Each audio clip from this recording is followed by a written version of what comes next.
கர்த்தருடைய நாமம் மகிமைப்படுவதாக. இந்த வேளையிலும் கூட நாம் கொரிந்தியர் புத்தகத்திலிருந்து ஆவியின் வரங்களை பற்றி நாம் கற்றுக்கொள்ளப் போகின்றோம். அதிலே மிக முக்கியமாக கொரிந்திய திருச்சபையிலே அந்நிய பாஷை என்கின்ற வரத்தை தவறாக பயன்படுத்தி வருகிறார்கள். தவறாக அந்நிய பாஷையை அவர்கள் செயல்படுத்தி வருகிறார்கள். ஆகவே 12, 13, 14 அதிகாரங்கள், 12வது அதிகாரம், 13 மற்றும் 14 அதிகாரங்கள், பவுல் மிக தீவிரமாக தெளிவாக இந்த காரியத்தை பற்றி பேசி அதற்கான ஒரு சொல்யூஷன், ஒரு தீர்வை, அந்த பிரச்சனைக்கான ஒரு தீர்வை பவுல் கொடுக்கிறதை நம்மால் பார்க்க முடியும். அதிலே ஆவியின் வரங்கள் என்று சொல்லும்போது மிக முக்கியமாக இந்த கொரிந்திய திருச்சபையில் இருந்த பிரச்சனை என்னவென்று சொன்னால் அன்பில்லா தன்மை. எல்லாம் நிறைய பிரச்சனை இருக்குது அவங்க சபையில. உதாரணமா பிரிவினை இருக்குது. நாங்க பவுலை சேர்ந்தவன், கேபாவை சேர்ந்தவன் சொல்ற பிரிவினை இருக்குது. பின்பு விபச்சாரம் என்கின்ற ஒரு பிரச்சனை இருக்கின்றது. பின்பு இந்த விக்கிரகங்களுக்கு படைக்கப்பட்டதை பற்றிய விஷயத்திலே ஒரு பிரச்சனை, திருமணத்தை பற்றிய ஒரு பிரச்சனை, கர்த்தருடைய மேஜையை பற்றிய ஒரு பிரச்சனை, இப்படி நிறைய பிரச்சனை இருக்கு. இந்த எல்லா பிரச்சனைக்கான காரணம் என்னன்னா, அவனவன் தனக்கானவைகளை அல்ல பிறருக்கானவைகளை நோக்குவானாக என்று சொல்லப்படுகின்ற காரியத்தை மீறி அவனவன் தனக்கானவைகளை நோக்கி கொண்டிருக்கிறார்கள், அன்பில்லாம இருக்கிறாங்க. அப்போ அந்நிய பாஷையை அவங்க பேசும்போது கூட அந்நிய பாஷை என்கிற ஒரு வரத்தை வைத்து அதிலேயும் தனக்குத்தானே பிரியம் உண்டாக பிறருக்கான நன்மையை நோக்கி பார்க்காம வரங்களை கூட தங்களுக்காகவே சுயநலத்துக்காக அதாவது பயன்படுத்த ஆரம்பித்தார்கள். அதனால்தான் பவுல் ஒரு காரியத்தை இங்கே தெரிவிக்கின்றார். 12வது அதிகாரம் 7வது வசனத்திலே ஆவியினுடைய அனுக்கிரகம் அவனவனுடைய பிரயோஜனத்துக்கு என்று அளிக்கப்பட்டிருக்கிறது. அதாவது ஆவியின் வரங்கள் இந்த தமிழ் வேதாகமத்தை பார்க்கும்போது அவனவனுடைய பிரயோஜனத்துக்கு என்று போடப்பட்டுள்ளது. ஒருவேளை இதனுடைய அர்த்தத்தை கிரேக்க மொழியிலே புரியாமல் இருக்கிறவர்கள் இதை நேரடியாக தமிழிலே படிக்கும் போது கொஞ்சம் தவறாக புரிந்து கொள்வதற்கு ஒரு வாய்ப்பு இருக்கிறது. ஆனால் கிரேக்க மொழியிலும் சரி, ஆங்கில வேதாகமத்திலே நான் படிக்கின்றேன் பாருங்கள். ஆங்கில வேதாகமத்திலே 7வது வசனம், 1 கொரிந்தியர் 12வது அதிகாரம் 7வது வசனத்தை பார்க்கும்போது something from the spirit can be seen in each person. அதாவது ஆவியினுடைய காரியங்கள், ஆவியினுடைய வரங்கள் எல்லாருக்குள்ளும் இருக்கும். ஒவ்வொரு வரங்கள் ஒவ்வொருவருக்குள்ளும் இருக்கும். இதை நான் படிப்பது மிக எளிய ஆங்கிலத்திலே படிக்கின்றேன். The spirit gives this to each one to help others. ஆவியினுடைய அனுக்கிரகங்கள் மற்றவர்களுடைய பிரயோஜனத்துக்காக, பொதுவான பிரயோஜனத்துக்காக. ஒரு ஆவியின் வரங்களை நீங்கள் செயல்படுத்தும் போது அந்த வரத்தின் மூலம் மற்றவர்களுக்கு பிரயோஜனம் உண்டாக வேண்டும். அதான் நம்ம பார்க்கிறோம்.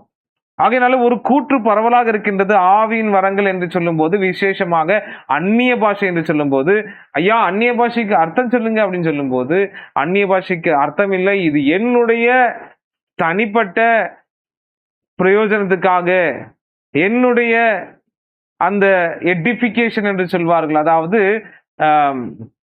என்னுடைய பிரயோஜனத்துக்காக, ஆவிக்குரிய பிரயோஜனத்துக்காக நான் இதை பேசிக் கொண்டிருக்கிறேன், அதனால் இதுக்கு அர்த்தம் இல்லை அப்படிங்கிறான். அது தப்பு. எந்த வரமா இருந்தாலும் அது மற்றவர்களுடைய பிரயோஜனத்துக்காக, சபையினுடைய பிரயோஜனத்துக்காக, சபையினுடைய பக்தி விருத்திக்காக கொடுக்கப்படுகிறதா இருக்கிறது, எந்த வரமாயினும். அப்போ பவுல் என்ன சொல்றாரு? அந்நிய பாஷை வரமாயினும் அந்த அந்நிய பாஷை வரம் மற்றவர்களுக்கு பிரயோஜனம் உண்டாக பேசுங்கள். அப்படின்னா என்ன? அந்நிய பாஷை பேசும்போது அர்த்தம் சொல்றவன் இல்லைனா, இல்ல உனக்கு அர்த்தம் தெரியலன்னா நீ அதை பேசக்கூடாது. ஏனென்றால் அர்த்தம் தெரிந்து பேசினால்தான் அங்கே என்ன இருக்கும்? அங்கே பக்தி விருத்தி உண்டாகும், மற்றவர்களுக்கு பக்தி விருத்தி உண்டாக நான் பேசுகிறேன். இப்ப நான் ஒரு வரத்தை செயல்படுத்துகிறேன் என்று சொன்னால் அதனால் மற்றவர்கள் ஆசீர்வதிக்கப்படுகிறார்கள், மற்றவர்கள் செயல்படுத்துகிற வரத்தினாலே நான் ஆசீர்வதிக்கப்படுகிறேன். இப்படித்தான் கிறிஸ்துவின் சரீரத்திலே, சபையிலே வரங்கள் செயல்படுகிறது. ஆக நம்ம பார்க்கும்போது அதனால்தான் பவுல் சொல்றாரு, அந்த ஒரு சரீரத்தை ஒரு அனாலஜியாக பயன்படுத்தி சொல்றாரு. கண் தனக்கான வேலையை செய்கிறது, செவி அதற்கான வேலைகளை செய்கிறது, கரங்கள் அதற்கான வேலைகளை செய்கிறது. ஆகவே ஒவ்வொன்றும் ஒவ்வொன்றோடு இணைக்கப்பட்டிருக்கிறது. ஒவ்வொரு செயலும், ஒவ்வொரு அவயத்தின் செயலும் மற்ற அவயத்துக்கு பிரயோஜனம் உண்டாக்குகிறது. அதுபோல நம்முடைய வரங்கள் கூட மற்றவர்களுக்கு பிரயோஜனம் உண்டாகணும். தெளிவா புரிஞ்சுக்கணும். எவனொருவன் தன்னுக்குத்தானே பக்தி விருத்தி உண்டாக்கி கொள்ள அந்நிய பாஷை பேசுகிறானோ அது அந்நிய பாஷை அல்லது பொய் என்பதை நாம் புரிந்து கொள்ள வேண்டும். இரண்டாவது இன்னொரு விஷயத்தை 12வது அதிகாரத்துல தெளிவா பார்க்கும்போது இங்கே ஒரு சில கேள்விகளை கேட்கின்றார் பவுல். 29வது வசனத்துல இருந்து பார்க்கும்போது ஒரு சில கேள்விகளை கேட்கிறாரு. அந்த கேள்விகளுக்கு நாம் பதில் சொல்லலாம் பாருங்க. எல்லோரும் அப்போஸ்தலர்களா? இல்லை. அதான் உண்மை இல்லையா? எல்லாரும் தீர்க்கதரிசிகளா? இல்லை. எல்லாரும் போதகர்களா? இல்லை. எல்லாரும் அற்புதங்களை செய்கிறவர்களா? இல்லை. 30வது வசனம், எல்லாரும் குணமாக்கும் வரங்களை உடையவர்களா? இல்லை. எல்லாரும் அந்நிய பாஷை பேசுகிறவர்களா? அங்கதான் ஒரு பாஸ், அங்க ஒரு நிறுத்தம் வந்துச்சு பாருங்க. ஏன்னா இன்னைக்கு சபைகள் எல்லாம் என்ன நடக்குது அப்படின்னா, இப்பொழுது ஆராதனை வேலை எல்லாரும் கண்களை மூடி நாம் எல்லாரும் அந்நிய பாஷையில் பேசுவோமாக. பவுல் சொல்றாரு, எல்லாரும் அந்நிய பாஷை பேசுகிறார்களா? இல்லை என்பதுதான் அதற்கான உத்திரம். அது இல்லை என்பதுதான் அதற்கான ஒரு பதில். ஏன் என்று சொன்னால் பவுல் தெளிவா சொல்ற, எல்லாரும் அந்நிய பாஷைகளை பேசுகிறார்களா? இல்லை. எல்லாரும் வியாக்கியானம் பண்ணுகிறார்களா? இல்லை.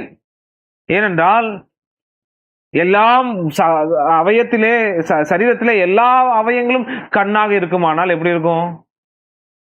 எல்லாமே கையா இருக்குன்னா எப்படி இருக்கும்? எல்லாமே கால்களாக இருக்கும் என்று சொன்னால் எப்படி இருக்கும்? அதான் உதாரணம் பார்க்கணும். ஒரு சபைக்குள்ள ஒரு 100 பேர் இருக்கா, 100 பேரும் நாங்கள் எல்லாரும் அப்போஸ்தலர்கள். இது எப்படி இருக்கு?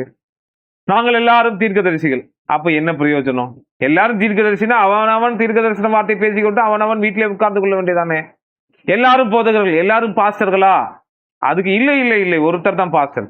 அப்ப எல்லாரும் அந்நிய பாஷை எல்லாரும் பேசலாம், எல்லாரும் பேசலாம். யாருக்கு அர்த்தம் தேவையில்லைல்ல? எல்லாரும் பேசலாம். எவ்வளவு பெரிய தவறு பாருங்கள் அது.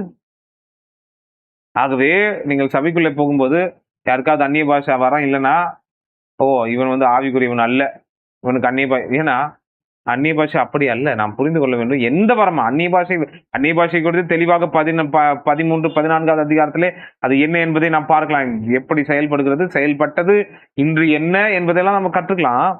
ஆனா 12வது அதிகாரத்தை பொறுத்த மட்டும் பவுல் சொல்ல வர விஷயம் இதுதான். எல்லாரும் அந்நிய பாஷை பேசுகிறவர்கள் அல்ல, எல்லாரும் இல்லை.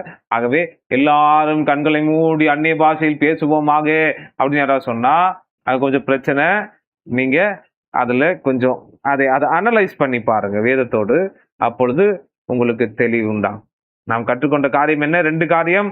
முதலாவது, எல்லா வரங்களும் சபையின் பிரயோஜனத்துக்காக. நான் எந்த ஒரு வரத்தை நான் செயல்படுத்தினாலும் அது மற்றவங்களுக்கு பிரயோஜனம்.